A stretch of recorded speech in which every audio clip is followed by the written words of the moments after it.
Aplicación de las leyes de Newton para el caso de fuerzas variables. En este caso vamos a ver fuerzas variables con la velocidad. En dinámica hemos descrito la fuerza de fricción cinética o fuerza de rozamiento cinético que se ejerce sobre un objeto y el medio a través del que se mueve sobre alguna superficie. Ahora, consideremos el efecto de dicho medio, que puede ser un líquido o un gas. El medio ejerce una fuerza resistiva, que le vamos a llamar Fr, sobre el objeto móvil a través de él. Algunos ejemplos son la resistencia del aire asociada con los vehículos móviles, a veces llamado arrastre del aire, y las fuerzas viscosas que actúan sobre los objetos a través de un líquido. La magnitud de la fuerza resistiva depende de factores tales como la rapidez, o sea, el módulo de la velocidad del objeto, y la dirección de la fuerza resistiva siempre es opuesta a la dirección del movimiento del objeto en relación al medio. Uno podría imaginarse, por ejemplo, una bolita cayendo en un líquido muy denso. Por ejemplo, ustedes podrían hacer la prueba y mirar una bolita cómo cae dentro de un fluido muy denso, como puede ser un shampoo que tengan en su casa. Entonces ven cómo de a poco hay una fuerza resistiva que produce el medio en el cual la bolita se encuentra cayendo. De la misma forma, podrían tener un filtro de café y suspenderlo en el aire y ver la forma en que va cayendo, con qué velocidad, despacio va cayendo y por qué adquiere esa velocidad lenta. Y ahí aparece lo que sería la fuerza de resistencia contra el medio en el cual se encuentra cayendo ese papel de filtro de café, que ese medio sería el aire. A grandes rasgos podríamos decir que también ocurre esto con los paracaídas, cuando tenemos una caída vertical. Y en el caso de movimientos, por ejemplo, de objetos en forma horizontal en un fluido, puede haber muchos, pero por ejemplo podríamos simular el movimiento de un auto de carrera que es atravesado o que atraviesa el fluido en el cual se encuentra inmerso, que es el aire, y este presenta una resistencia sobre el auto de carrera. Entonces, dicho esto, podemos decir que las fuerzas variables con la velocidad es un caso especial, es de una partícula que se mueve en un fluido, el rozamiento del fluido que está presente cuando un objeto sólido se mueve a través del mismo. La fuerza de rozamiento del fluido, también llamada arrastre, ejercida por un líquido o gas sobre un cuerpo que se mueve a través de este, siempre tiene orientación opuesta a la velocidad del cuerpo y su valor es proporcional a la misma, como ya mencionamos anteriormente. El cuerpo está sometido a tres fuerzas. Una es la fuerza gravitatoria, que es el peso. La otra es la fuerza ascensional, que es el empuje por el principio de Arquímedes. Todo cuerpo sumergido en un fluido recibe una fuerza ascensional llamada empuje, que es igual al peso del fluido desalojado por el volumen del cuerpo sumergido.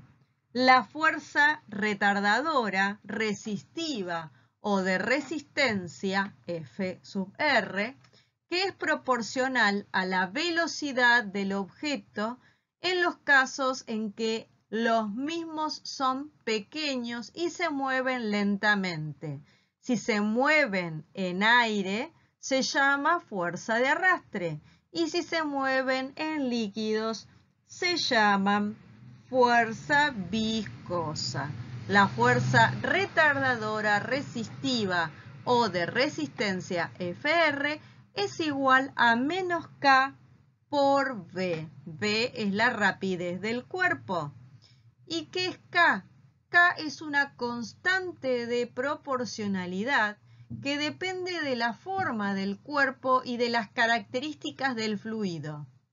El signo negativo que tiene esta fuerza retardadora indica que la fuerza tiene sentido contrario a la velocidad, aplicando la ley de Newton a la partícula de la masa. Fuerza retardadora resistiva o de resistencia. La magnitud de la fuerza resistiva depende de la rapidez en una forma compleja y aquí se consideran dos modelos simples. El primer modelo se supone que la fuerza resistiva es proporcional a la rapidez del móvil. Ese modelo es válido para objetos que caen lentamente a través de un líquido y para objetos muy pequeños como las partículas de polvo que se mueven a través del aire. Esto es para pequeñas velocidades y pequeños objetos como por ejemplo lo que acabamos de ver, estas partículas que se mueven a través del aire, y son utilizadas las fuerzas resistivas igual a menos K por V, como indica la filmina que dice para velocidades pequeñas. En el segundo modelo se supone una fuerza resistiva que es proporcional al cuadrado de la rapidez, como podemos ver aquí que F es igual a menos K por V cuadrado, del objeto móvil. Los objetos grandes, como un paracaídas móvil, caída libre a través del aire, experimentan tal fuerza. O sea, para velocidades mayores se utiliza esta fuerza resistiva, donde es proporcional al cuadrado de la rapidez del objeto móvil. K depende, la constante K depende de las propiedades del medio en que se mueve un objeto y de las formas y dimensiones de dicho objeto. ¿Sí? Es una constante particular. Son distintas a las fuerzas de rozamiento dinámica, las fuerzas retardadoras o resistivas. Si ustedes recuerdan, la fuerza de rozamiento dinámica o cinética es una fuerza constante que se calculaba como el coeficiente de rozamiento cinético o dinámico por la normal. Por lo tanto, era una fuerza de rozamiento constante. Pero la fuerza retardadora, resistiva o de resistencia depende de la constante de que estamos hablando, que depende de las propiedades del medio, pero también depende de la rapidez, ¿sí? De la rapidez que lleva el móvil, ¿sí? Entonces, esta fuerza resistiva puede crecer con la velocidad. Cuando el medio es el aire, a esta fuerza resistiva se la puede llamar fuerza de arrastre. Cuando el medio en el que se desplaza el móvil es un líquido, a esta fuerza resistiva se la llama fuerza viscosa. Fuerzas variables con la velocidad en forma lineal en movimiento horizontal. Para explicar esta parte de la teoría nos vamos a basar en el ejercicio 1 de la práctica del trabajo práctico número 3 de fuerzas variables, donde dice: una partícula de masa m se mueve horizontalmente a través de un fluido bajo la acción de una fuerza de resistencia F es igual a menos K por V. La velocidad inicial de la partícula es V0. Se considera que el empuje del fluido equilibra al peso de la partícula. Las consignas son: A. Describir cualitativamente el movimiento de la partícula. B. Obtener la ecuación de la velocidad en función del tiempo. C, realizar el gráfico correspondiente a la ecuación obtenida. Entonces, en primera instancia, podemos ver que el cuerpo se encuentra equilibrado en el eje Y debido a que actúa sobre él dos fuerzas. Una de ellas es el peso, como pueden observar ahí en el bloquecito azul, donde tienen la distribución de las fuerzas. Una de ellas es el peso, que va hacia abajo, obviamente. La otra fuerza que se dirige hacia arriba en el eje Y vendría a ser el empuje, que es una fuerza ascensional y va hacia arriba, y se trata de una fuerza a la cual se encuentra contenida en el principio de Arquímedes. Entonces podemos ver que el peso del cuerpo es igual al empuje. Entonces en el eje Y no hay movimiento, tenemos un equilibrio de fuerzas. El problema nos dice que la masa M se mueve horizontalmente a través de un fluido bajo la acción de una fuerza de resistiva F es igual a menos K por B.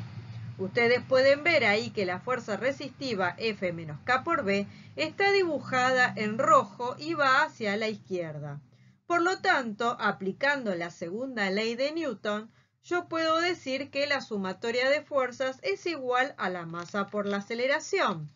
Sabemos entonces que la fuerza resistiva menos K por B es igual a la masa por la aceleración, ¿sí? Bien, también sabemos que la fuerza resistiva se opone al movimiento. Por tal motivo, en nuestro ejemplo, el móvil tiene una velocidad hacia la derecha. ¿Qué quiere decir? Que el móvil se está moviendo hacia la derecha.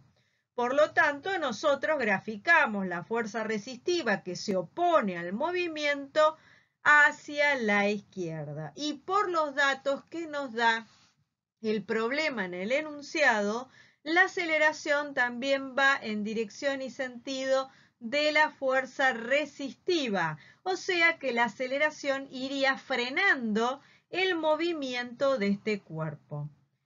Si ustedes pueden llegar a ver la parte inferior de este PowerPoint, donde aparecen los tres bloques, ese bloque es el mismo que se encuentra graficado arriba, pero en tres estadios distintos. Ven que uno aparece al tiempo 0 cuando iniciaría el movimiento. Luego tenemos el tiempo 1 y el tiempo 2. O sea, las distintas situaciones que atraviesa el móvil a medida que transcurre el tiempo. Entonces, posteriormente podemos ver el comportamiento de la fuerza resistiva, la aceleración y la velocidad en el transcurso del tiempo. Miren, concéntrense ahora en esos móviles, en ese cuerpo, en el comportamiento de ese cuerpo que transcurre en el tiempo, la parte debajo de la filmina. Se puede observar que a medida que transcurre el tiempo, la velocidad del cuerpo disminuye. Fíjense que la velocidad está en una flecha dibujada en color amarillo. Entonces ustedes ven que al tiempo 0 tiene una determinada magnitud la flecha, al tiempo 1 la flecha amarilla disminuye y al tiempo 2 es cada vez menor la velocidad, ¿sí? Y la aceleración, que va en contra del movimiento, también va a disminuir, ¿sí? La velocidad, la aceleración, ustedes la ven dibujada en color verde. Entonces, disminuye la velocidad en color amarillo porque el movimiento es frenado, o sea, la aceleración va en sentido de la fuerza resistiva.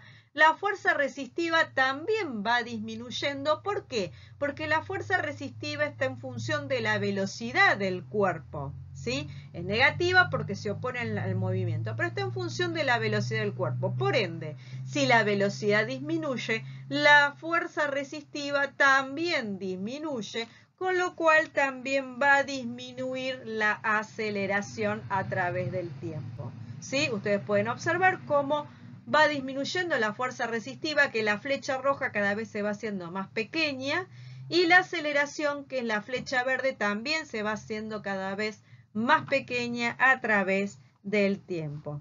Entonces, en función del análisis cualitativo de la partícula, que disminuye la velocidad porque este movimiento se va frenando, también disminuye la fuerza resistiva, que está en función de la velocidad, y también disminuye la aceleración. En función de este análisis que hemos hecho cualitativo de la partícula, ahora pasamos a obtener la segunda consigna, que es obtener la ecuación de la velocidad en función del tiempo. Con lo cual vamos a partir de la segunda ley de Newton. ¿Qué nos dice la segunda ley de Newton? Que la sumatoria de fuerzas es igual a la masa por la aceleración. Entonces, ¿qué fuerzas tenemos que actúan en el movimiento horizontal de esta partícula? La única fuerza que actúa es la fuerza resistiva, que es la que está en rojo, que es menos K por B. Entonces, menos K por B es igual a la masa por la aceleración. Sabemos que la aceleración es igual a la derivada de la velocidad con respecto al tiempo. Por lo tanto, podríamos poner esta ecuación como aparece ya en esta filmina, después de donde dice movimiento horizontal en fluido, se supone que P es igual a E. Debajo de eso aparece la ecuación de sumatoria de fuerzas, donde colocamos menos K por B es igual a la masa por la derivada de velocidad respecto del tiempo, que eso sería la aceleración. Bien, luego reacomodamos la ecuación diferencial, paso la velocidad dividiendo al diferencial de velocidad y la masa dividiendo debajo de la constante de proporcionalidad K. Luego paso el diferencial de tiempo multiplicando a menos K sobre M. Bien, entonces ahora sí tengo una ecuación ordenada con las variables y diferenciales correspondientes y puedo proseguir con la resolución de la ecuación, que sería utilizando la operación de integración. O sea, tendría que integrar esta ecuación para poder resolverla, eliminar los diferenciales y poder resolver esta ecuación. Cuando realizo la operación de integración, que no la vamos a detallar porque ustedes todavía no saben efectuar este tipo de operaciones, entonces cuando realizo la operación de integración, la ecuación queda de esta manera. Menos K sobre M, todo multiplicado por T, es igual al logaritmo del cociente de B sobre B de 0. Como la segunda consigna nos está pidiendo que hallemos la ecuación de velocidad en función del tiempo, entonces lo que vamos a hacer es despejar la velocidad de esta igualdad que nos quedó. Por lo tanto, para poder sacar el logaritmo de un lado de la igualdad, lo paso hacia el otro lado como E, ¿sí? Como E. Entonces me va a quedar que la velocidad es igual a V0 por E a la menos K sobre M por T. Analizando esta ecuación, si ustedes se fijan bien que el tiempo quedó como exponente del número E, ¿sí? Entonces, si yo analizo y digo cuando el tiempo tiende a infinito, me va a quedar que E es E a la infinito. Y todos sabemos que E elevado al infinito es 0. Entonces, si analizamos esta ecuación, cuando el tiempo tiende a infinito, ¿sí? La velocidad tiende a 0. ¿Sí? Bien, eso es por un lado. Cuando el tiempo tiende a infinito, la velocidad tiende a 0. Por lo tanto, podemos ver acá el gráfico que se encuentra al lado de la foto de los autos de carrera. Es un gráfico que lo que está graficando aquí son la velocidad en función del tiempo. Entonces arranca con la velocidad inicial, de esta partícula, y nosotros vamos viendo que la velocidad va disminuyendo como explicamos en el gráfico cualitativo de la partícula o de los bloquecitos. La velocidad va disminuyendo y ustedes pueden ver que cuando el tiempo tiende a infinito pero no se hace 0, cuando el tiempo tiende a infinito, o sea, perdón, cuando el tiempo tiende a infinito y es muy, muy grande, la velocidad tiende a cero. O sea, ustedes lo pueden experimentar en esta gráfica, en esta gráfica. Existe un tiempo al cual lo denominamos tiempo crítico. Tiempo crítico.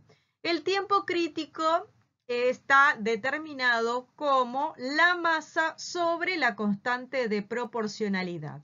Ahora, este tiempo crítico al cual se lo denomina, ya dijimos tiempo crítico porque el valor es m sobre k, cuando el cuerpo alcanza o la partícula alcanza este valor de tiempo crítico, significa que la velocidad alcanzada es el 37%, de la velocidad inicial, ¿sí? Es el 37% de la velocidad inicial. Entonces, a partir de allí, uno tendría que tener cuidado porque a partir de ese punto, cuando ya el tiempo tiende a infinito, la velocidad comienza a tender a cero. Entonces, el tiempo crítico se puede disminuir aumentando la constante K, ¿sí? Yo aumento la constante K, ven que el tiempo crítico es la masa sobre la constante de proporcionalidad.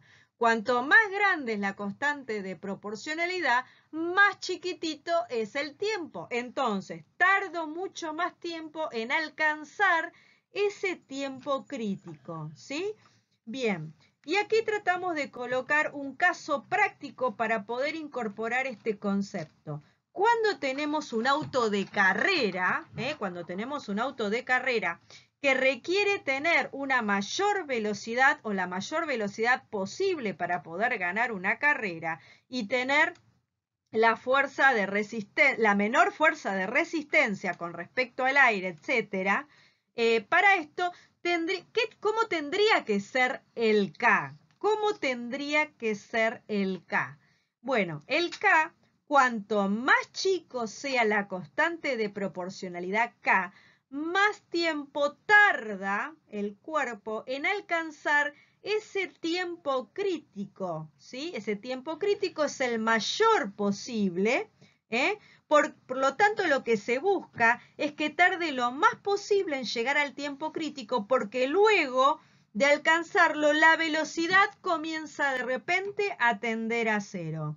Entonces, en los diseños de los autos de carrera se trabaja muy fuertemente en la constante de proporcionalidad para que la K sea lo más chica posible, y los autos tengan una mayor velocidad.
Una partícula de masa m se suelta desde una altura h y se mueve bajo la acción de su peso y una fuerza retardadora F igual a menos K por B.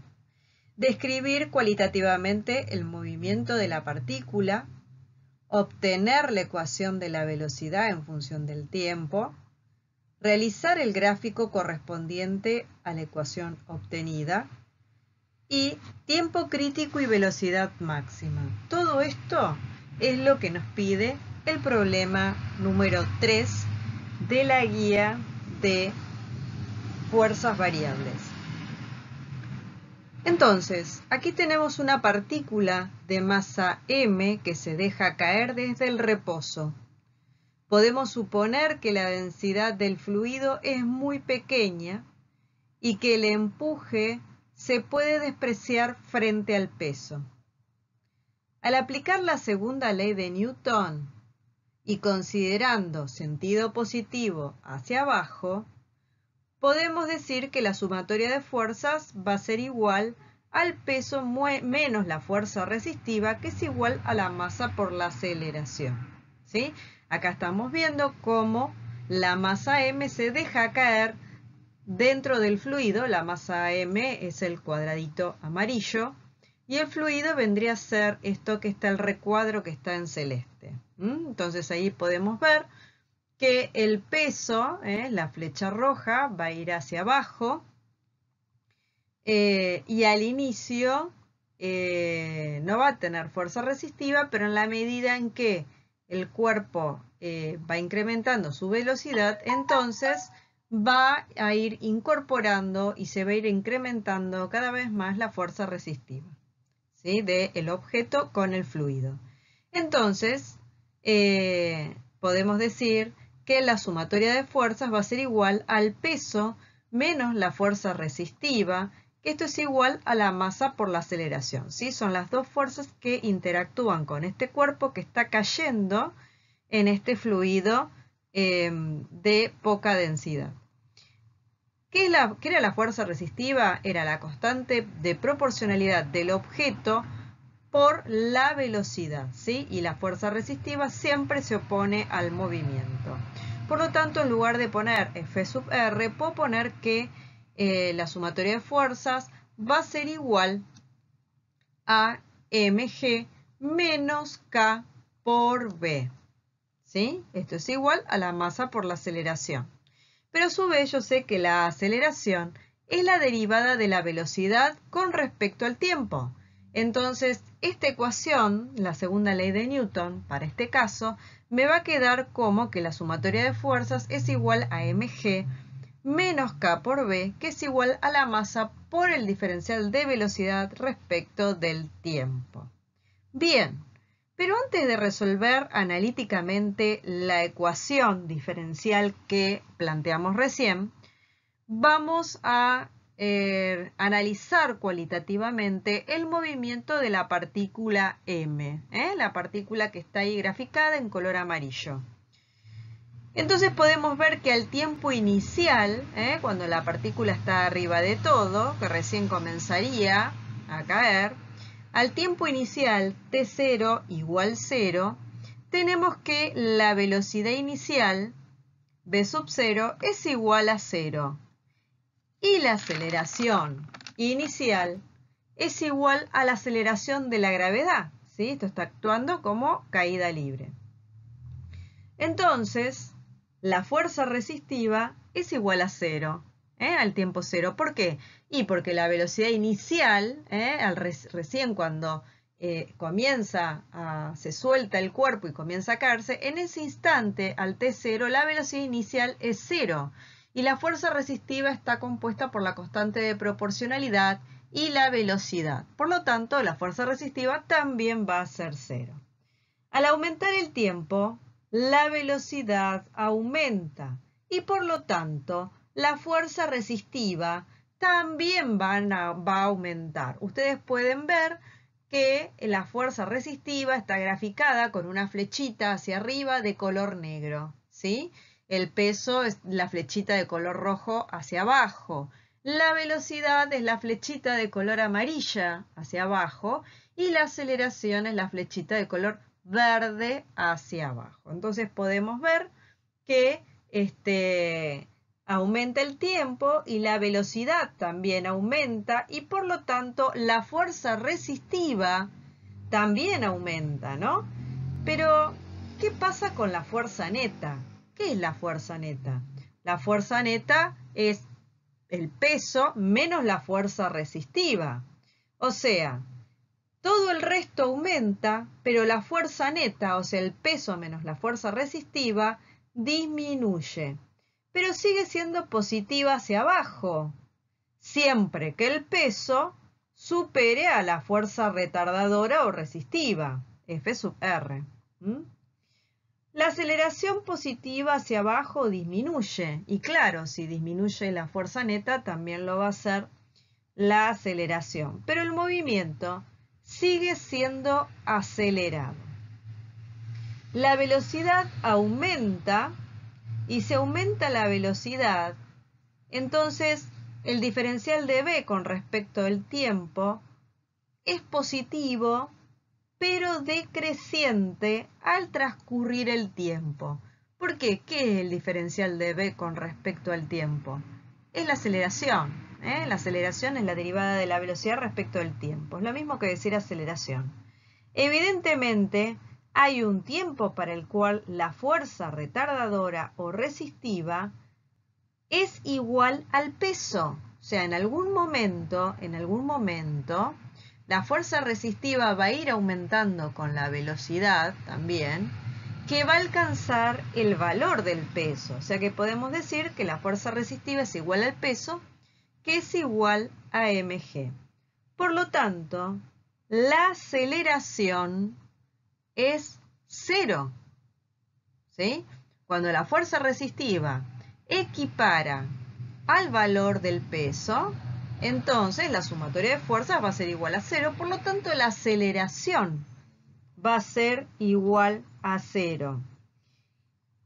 Y la velocidad alcanza un valor constante que se denomina velocidad límite o velocidad terminal. Entonces, la velocidad límite o velocidad terminal se alcanza cuando la fuerza resistiva es igual al peso, ¿sí?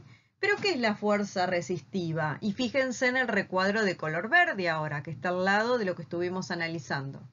La fuerza resistiva, que es igual al peso, la fuerza resistiva es igual ahora a la constante de proporcionalidad por la velocidad límite. ¿Por qué ya le incorporamos velocidad límite? Porque sabemos que cuando la fuerza resistiva es igual que el peso, entonces la velocidad es constante, y cuando es constante se la llama límite o terminal. Entonces, K por la velocidad límite es igual a m por g, al peso. Y ahora despejamos de esta ecuación la velocidad límite. Entonces nos va a decir que la velocidad límite es igual a mg sobre k. Ahora, para obtener la velocidad en función del tiempo, ¿sí? Volviendo a la ecuación que habíamos analizado al principio, para obtener la ecuación en función del tiempo, tengo que resolver la ecuación diferencial que se planteó al principio con la segunda ley de Newton. ¿Recuerdan? Esta es la partecita de arriba, que dice mg menos k por b es igual a la derivada de la masa por la derivada de la velocidad respecto del tiempo. Entonces, pasamos multiplicando diferencial de t hacia el otro lado de la igualdad, y luego pasamos el término mg menos k sobre b hacia el otro lado de la igualdad, dividiendo al diferencial de b. Posteriormente, resolvemos la ecuación mediante la operación matemática de integración, quedando que la velocidad en función del tiempo es igual a mg sobre k por 1 menos a la menos k sobre m por t. Mirando esta ecuación detenidamente y mirando esta ecuación de velocidad en función del tiempo, podemos decir que si el tiempo tiende a infinito, entonces E, que está elevada con respecto al tiempo, entonces E a la infinito es igual a 0. Y me queda que V de t es igual a mg sobre k. ¿Por qué me queda eso? Porque cuando E está elevada a la infinito, el valor de E a la infinito es igual a 0. Entonces me queda todo el término de mg sobre k multiplicando por S1. Por lo tanto, lo que se puede deducir es que cuando el tiempo tiende a infinito, la velocidad límite es igual a mg sobre k. Pero, ¿qué pasa con el tiempo crítico? Nosotros habíamos visto ya anteriormente que el tiempo crítico es igual a m sobre k, a la masa sobre la constante de proporcionalidad. ¿Qué pasa si reemplazamos en la ecuación de velocidad en función del tiempo a t como tiempo crítico? Entonces, lo que vamos a obtener es la velocidad al tiempo crítico. Por eso ponemos BTC, BT sub C. Esto es igual a mg sobre k por 1 menos a la menos k sobre m, y donde aparece t ponemos m sobre k, que es el tiempo crítico. Por lo tanto, las k se cancelan, las masas se cancelan, y esto se simplifica como mg sobre k por 1 menos 1 sobre e, o e a la menos 1, es lo mismo. Cuando yo realizo la cuenta de 1 menos 1 sobre e, voy a obtener un valor que es 0,63. ¿Esto qué quiere decir? 0,63 por mg sobre k. ¿Esto qué quiere decir? Que la velocidad que se alcanza al tiempo crítico es el 63% de la velocidad límite o terminal. Y eso lo podemos ver en la gráfica de velocidad en función del tiempo, ¿sí? De la gráfica de velocidad en función del tiempo, que se encuentra al lado del desarrollo de ecuaciones, donde podemos ver que la velocidad aumenta en forma exponencial, pero hay un momento en que, una vez que alcanzó el tiempo crítico, esa velocidad se transforma en una constante, que vendría a ser esta velocidad límite o terminal, que es constante cuando la fuerza resistiva iguala al peso. Entonces, cuanto mayor sea la constante K, menor es la velocidad límite y más pronto se alcanza una fracción apreciable de la velocidad límite. Ya hemos mencionado que la constante K depende de la forma del objeto. Por ejemplo, los paracaídas se diseñan para que la constante K sea lo más grande posible, de modo que la velocidad límite sea pequeña. O sea, que se alcance rápidamente el tiempo crítico, porque si se alcanza rápidamente el tiempo crítico, entonces está muy próxima a alcanzarse la velocidad límite o terminal que se requiere para que el paracaidista llegue al suelo con una velocidad muy pequeña y constante para que no se lastime. Cuando aumenta la superficie del paracaídas, la persona viene cayendo y luego de repente activa el paracaídas, lo que hace es aumentar la superficie del objeto, y cuando ocurre esto, entonces el cuerpo presenta una mayor resistencia con respecto al fluido que se encuentra inmerso, que en este caso sería el aire.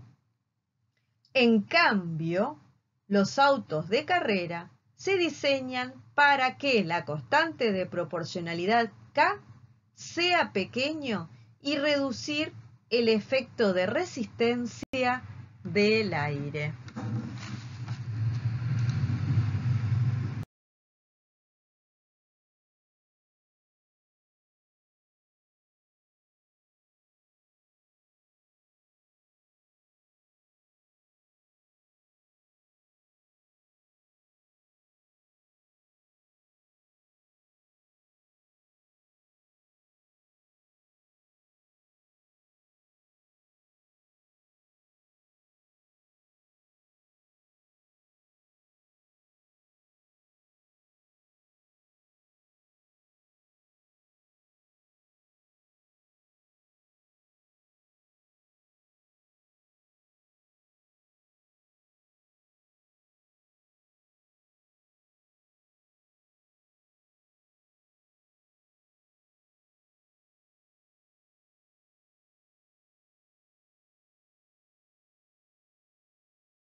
Fuerza gravitacional, ley de gravitación universal, teoría de gravitación de Newton.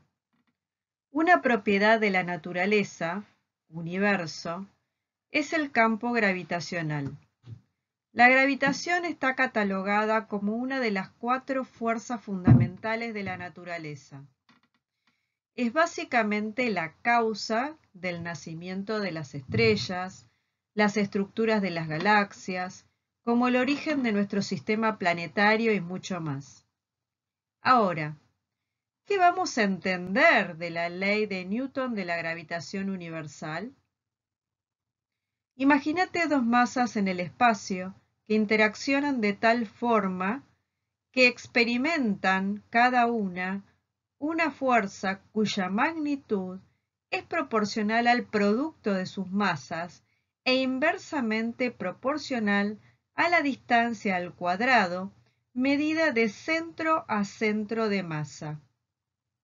Su dirección es de atracción mutua sobre una línea de acción que pasa por el centro de cada masa. Entonces, observemos la gráfica. Tenemos en la filmina una gráfica en donde se encuentra una masa 1, una masa 2 y de centro a centro se dibuja una línea de acción en forma punteada y ahí se demarca la distancia entre ambas. Pero ¿qué es lo que acabamos de decir? Que la fuerza gravitatoria, la fuerza que se ejerce entre ellas, es directamente proporcional a la multiplicación de sus masas. Y también esa fuerza es inversamente proporcional a la distancia al cuadrado medida de centro a centro de esas masas. Entonces, ¿qué podemos decir? ¿Cuál será la magnitud de esa fuerza? La magnitud de esa fuerza va a ser igual a G, que es la constante de gravitación universal, por la masa 1 por la masa 2 sobre la distancia entre las masas al cuadrado. Ahora, ¿cuál será la dirección de estas fuerzas? Bueno, la dirección de estas fuerzas es de atracción mutua. O sea, que M1, la masa 1, experimenta una fuerza de atracción ejercida por la masa 2 a la masa 1, o sea, F sub 2, 1. Y la masa 2 experimenta una fuerza ejercida por el cuerpo 1 sobre la masa 2, o sea, F1, 2. Por la tercera ley de Newton, podemos ver que estas fuerzas son iguales en magnitud, pero de sentido contrario.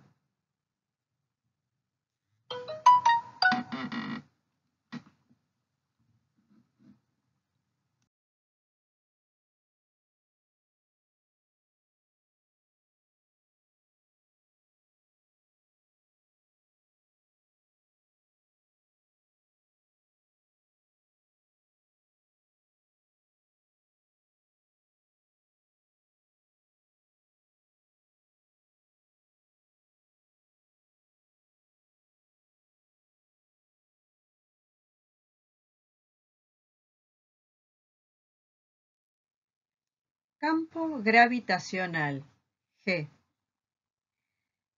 Campo es la región en el espacio donde existe una serie de propiedades representadas por magnitudes físicas a las cuales se les asocia una estructura matemática para su descripción.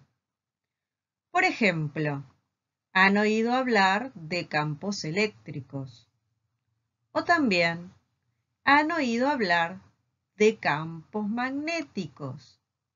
Por ejemplo, atracción entre imanes. Si ponemos imanes uno al lado del otro, separados a una determinada distancia, con los polos opuestos, podemos ver que estos imanes se atraen y tienden a pegarse.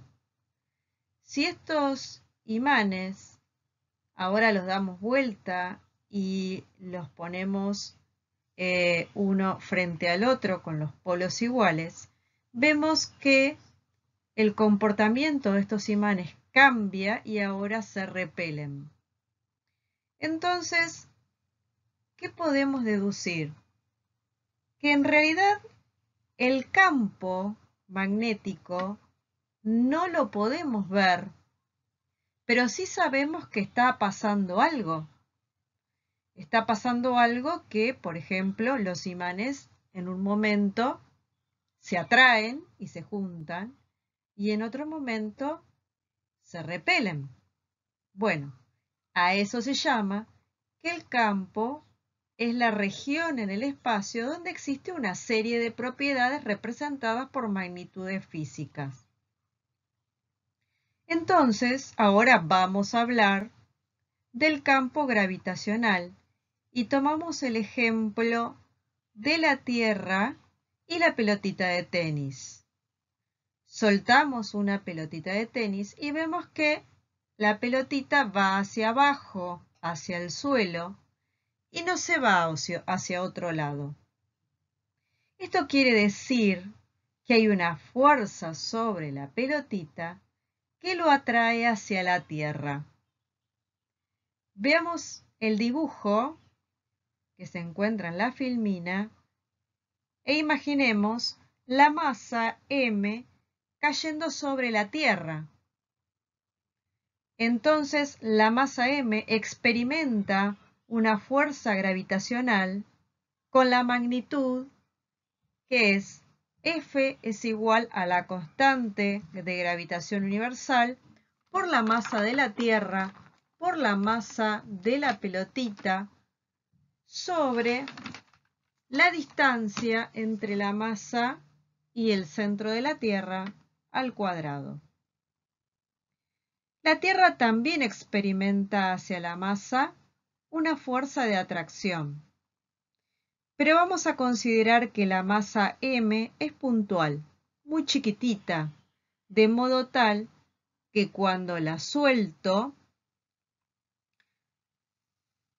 se mueve por la fuerza de atracción.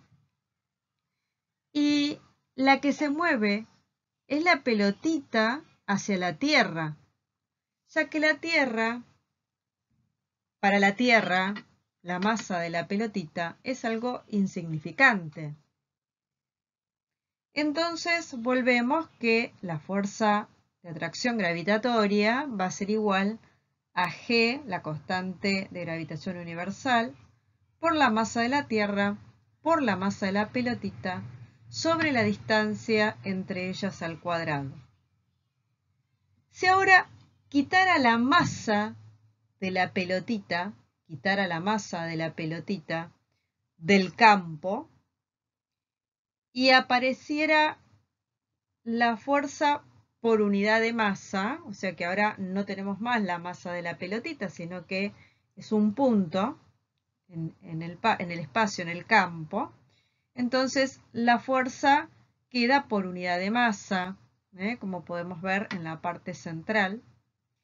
Y esto es igual a la constante gravitacional por la masa de la Tierra sobre la distancia entre ambas al cuadrado. Y esto le vamos a llamar campo gravitacional G y va a tener unidades de metro sobre segundo al cuadrado.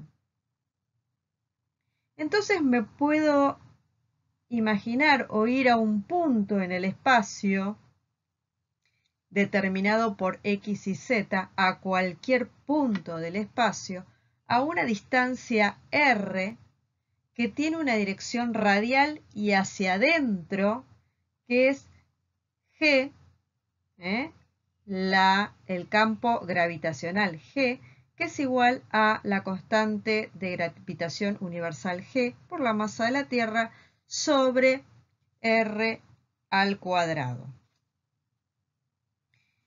Entonces, quiere decir que ahora puede ser cualquier punto del espacio. Nos posicionamos en cualquier punto del espacio y decimos que en todos los puntos del espacio aparecen líneas que se dirigen hacia el centro de la Tierra, como podemos ver en el costado derecho de este PowerPoint. Líneas que se dirigen hacia el centro de la Tierra. Todas estas líneas en cada punto del espacio se asocia a un campo gravitacional G. Podemos decir, por ejemplo, que la masa de la Tierra, m sub t, está provocando una perturbación. Esto quiere decir que la masa de la Tierra es tan grande que si yo coloco algún objeto pequeño a una determinada altura, no muy grande, entonces ese objeto, a raíz del campo gravitacional G, experimenta una fuerza de atracción hacia la Tierra y cae a la superficie de la misma. ¿Sí? O sea, que si yo mirando todas las flechitas que rodean a la Tierra, coloco un cuerpo, ¿sí?, en alguna de esas líneas de campo gravitacional, ese cuerpo va a ser atraído a la superficie de la Tierra. Ahora fíjate, si yo uno las siguientes ecuaciones y digo que la fuerza por unidad de masa es igual a G por la masa de la Tierra sobre la distancia al cuadrado, y esto es igual al campo gravitacional, entonces puedo deducir que la fuerza de atracción es igual a la masa por la aceleración de la gravedad. O sea, que la fuerza que experimenta la masa m es mg, es radial y hacia el centro.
Leyes de Kepler. Los planetas se mueven alrededor del Sol siguiendo trayectorias elípticas. donde el Sol se encuentra en uno de los focos de la elipse. Pero para poder entender mejor esto, vamos a graficar una elipse, como se puede observar en el costado superior derecho, ahí se encuentra graficada, en un sistema de referencia X, Y. Tiene en forma simétrica dos puntos llamados focos. También tiene una distancia A, denominada semieje mayor, y una distancia B, llamada semieje menor. Y ahora dice que los planetas se mueven en forma elíptica alrededor del Sol, donde el Sol está en uno de los focos de la elipse. Podemos observar en la figura central la elipse, los dos focos, y en uno de los focos de esta elipse colocamos al Sol. Transitando por esta elipse se encuentra la Tierra y la vamos a ubicar en dos puntos estratégicos, en estos vértices de las elipses. Entonces, podemos ver que la distancia más cercana al Sol, entre la Tierra y el Sol, la distancia más cercana a este punto, se le llama perihelio, que en griego significa muy cerca del Sol. La distancia del perihelio, si trazáramos una recta entre el Sol y la Tierra en el perihelio, esa distancia sería 147,1 por 10 a la sexta kilómetros. Y esto se produce aproximadamente el 4 de enero, donde la Tierra está más cercana al Sol. Luego, hay una distancia más alejada al Sol, a la que llamamos afelio, que en griego significa muy lejos del Sol. La distancia entre el Sol y donde se encuentra ubicada la Tierra en el afelio es de 152,1 por 10 a la sexta kilómetros y se da en la fecha del 4 de julio.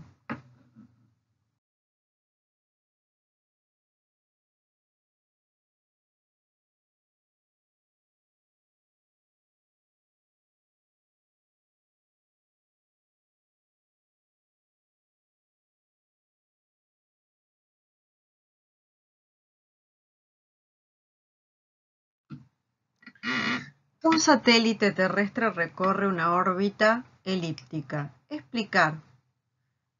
¿Hay aceleración tangencial? ¿Qué fuerza tangencial la origina? ¿En qué tramo el movimiento es acelerado? ¿En cuál es frenado? Aquí podemos ver una elipse. Las elipses tienen dos focos. En uno de ellos estaría situada la Tierra y el otro estaría ubicado en la línea punteada. Cuanto más excéntrica es la elipse, más alargada. La Tierra y el satélite experimentan fuerzas de atracción gravitatoria. El satélite es esa demarcación como estrella roja que se encuentra transitando sobre la órbita elíptica. Entonces, la Tierra y el satélite experimentan fuerzas de atracción gravitatorias iguales en magnitud y contrarias. La fuerza gravitatoria del satélite podemos ver que es de atracción hacia la Tierra. Es esa fuerza de atracción gravitatoria total que va dirigida hacia la Tierra. Pero debido a esa fuerza, a ese gráfico de fuerza que podemos ver, ese gráfico de fuerza gravitatoria total, podemos ver que esa fuerza gravitatoria se descompone en una fuerza gravitatoria tangencial que va a cambiar la magnitud de la velocidad del satélite y además se descompone en una fuerza gravitatoria centrípeta que cambia la dirección de la velocidad del satélite. Entonces, la aceleración tangencial existe por la descomposición de la fuerza de atracción gravitatoria, donde la velocidad se hace mínima y la velocidad máxima no existe. La aceleración centrípeta crece cuando aumenta la velocidad y disminuye la distancia de la Tierra. El movimiento es acelerado en la semielipse inferior y frenado en la semielipse superior.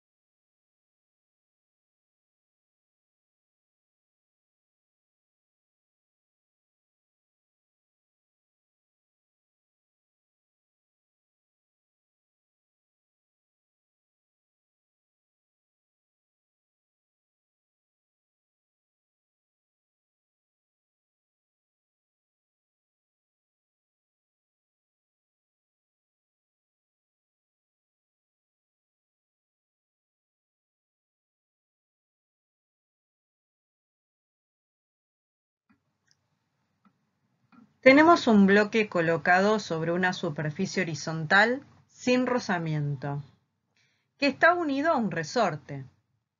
Si el resorte se estira o se comprime una distancia que le podríamos llamar X, respecto de su posición de equilibrio, o sea, de X inicial igual 0 o natural, ¿sí? O sea, su posición de equilibrio o su posición natural.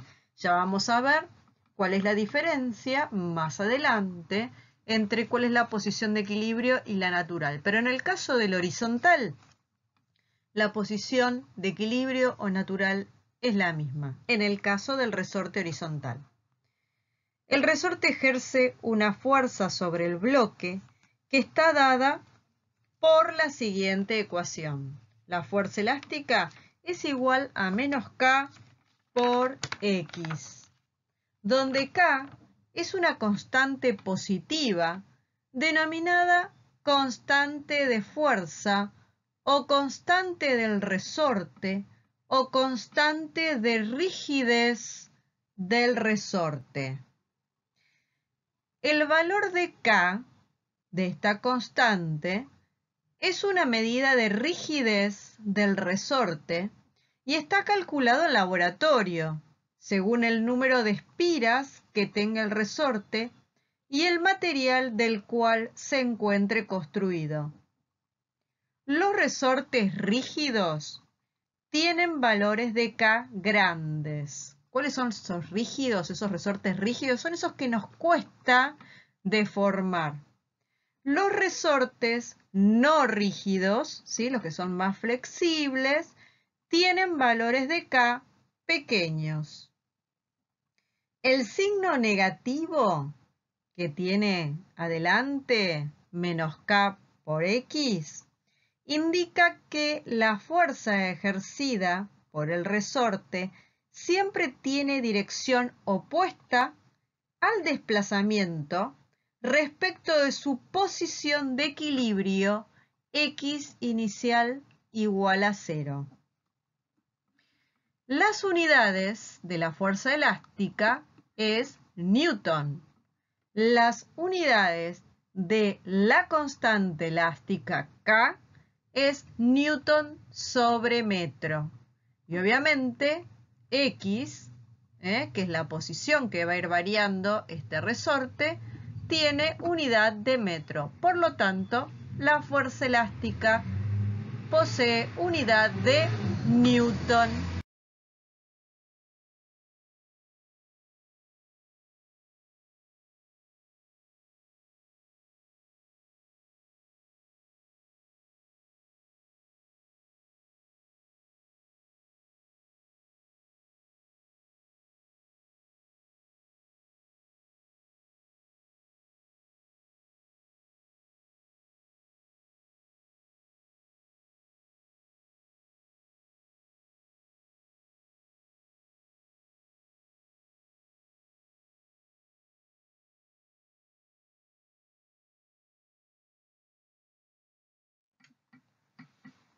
Bueno, vamos a analizar ahora en esta filmina, tenemos resortes verticales, un resorte vertical.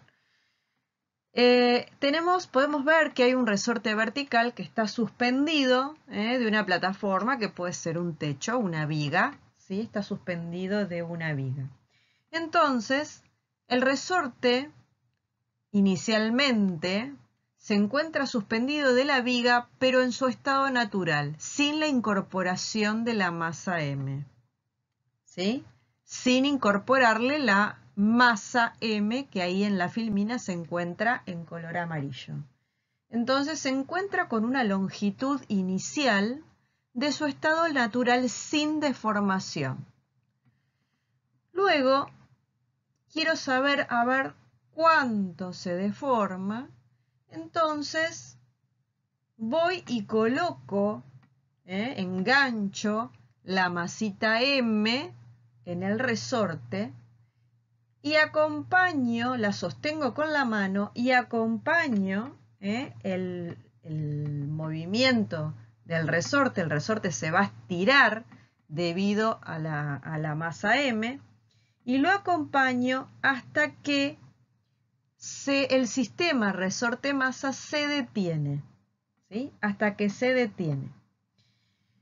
En ese lugar, cuando se detiene, el sistema resorte-masa vuelve a encontrar lo que se dice una posición de equilibrio, ¿sí? Entonces, si nosotros nos ponemos a analizar las fuerzas que surgen de este sistema, podemos ver que la masa va a tener el peso hacia abajo, mg. ¿Pero por qué la fuerza elástica está hacia arriba? Porque en una primera instancia, antes de que yo colocara la masa M y el resorte se estirara, el resorte inicialmente estaba en su estado natural, en su longitud natural, ¿sí? Supongamos que la posición natural del resorte en ese entonces era, tomábamos como sistema de referencia a partir de allí, 0. Bueno, cuando le colocamos la masa y lo estiramos, ¿sí? Se estiró por el peso de la masa, el resorte precisamente sufrió una deformación por el estiramiento. Pero el resorte en sí, ¿qué quiere? El resorte quiere buscar su estado natural, o sea, su estado original en el que estaba sin la masa M. Entonces, esa fuerza elástica que aparece hacia arriba es la fuerza restauradora K por delta X, ¿sí? Que quiere volver a su estado natural, pero obviamente por el peso de la masa no puede, ¿sí? Entonces, tomando positivo hacia arriba, podemos ver que acá se aplica la segunda ley de Newton y decimos que la sumatoria de fuerzas es igual a K por delta X positivo hacia arriba menos el peso es igual a 0. Pero K por delta X, ¿qué dijimos? Que la posición natural del resorte habíamos tomado como nuestro sistema de referencia. A partir de allí tomábamos el 0. Entonces el delta X sería el X final o el X de equilibrio, lo que se estiró el resorte, menos la posición natural. Como la posición natural era nuestro 0 de referencia, entonces directamente queda X por el X de equilibrio menos mg igual a 0. De acá podemos despejar la posición de equilibrio para poder determinarla y va a ser igual a mg sobre k, o sea, al peso de la masa que estamos suspendiendo del resorte y a la constante elástica del resorte, ¿sí? Así obtenemos el X de equilibrio, que es igual al estiramiento del resorte debido al peso. Más abajo tenemos un resorte también vertical, pero que está agarrado de una base que puede ser un piso. Entonces el resorte está en una determinada posición natural, inicialmente sin la masa, en una posición natural con una determinada longitud inicial que tiene ese resorte. Entonces, posteriormente, ¿qué hago? Agarro una masa M con la mano, la coloco, la engancho arriba del resorte y la acompaño con la mano despacito hasta que el resorte comienza a comprimirse y se detiene. En el momento que se detiene, comienzo a analizar cuáles son las fuerzas que están actuando. Tomando positivo hacia arriba, tenemos obviamente el peso hacia abajo de la masa que actúa hacia abajo y tenemos la fuerza restauradora que ahora en este caso también está actuando hacia arriba. ¿Por qué está actuando hacia arriba la fuerza restauradora o K por delta X? Porque en realidad el resorte en su estado natural estaba estiradito, ¿sí? Pero al colocar la masa en forma de espacio, se fue comprimiendo. Entonces, ¿el resorte qué quiere? Quiere volver a su estado natural. Y por ello surge la fuerza restauradora hacia arriba, K por delta X. Ahora, ¿por qué yo a ustedes les digo que en los dos casos tomo el peso, lo engancho del resorte y lo voy acompañando despacito con la mano hasta que llega a su punto o a su posición de equilibrio?